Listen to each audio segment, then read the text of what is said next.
চওড়া কতটা আর লম্বা 10 ইঞ্চি। এইভাবে আমি একটা পেপার কেটে নিব। সেই পেপারটাকে কেটে নিয়ে 6 ইঞ্চি চওড়া 10 ইঞ্চি লম্বা, তার মধ্যে আমি 2 ভাগ 4 পার্ট করব। এই পেপারটাকে 2 ভাগ 4 পার্ট করে এইভাবে 2 ভাগ 4 পার্ট করলাম।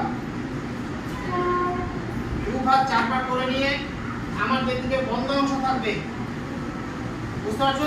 এই যে কোণটাতে আছে, এখান থেকে আমি 1 ইঞ্চি উপরে উঠাবো। বন্ধ অংশ থেকে 1 ইঞ্চি উপরে। আবার খোলা অংশ যেদিকে আমার 4টা পার্ট আছে, এখান থেকে ডান দিকে 1 ইঞ্চি এইভাবে নিয়ে, হ্যাঁ, তারপরে এটাকে আমি সুন্দর করে রাউন্ড শেপ করে দেব। রাউন্ড শেপ করে দিয়ে আমার যে অংশটা এদিকে আমার 4টা পার্ট থাকলো, সেই 4 পার্টকে আবার এখান থেকে নিয়ে আবার বন্ধ অংশের দিকে যেদিকে 2 পার্ট আছে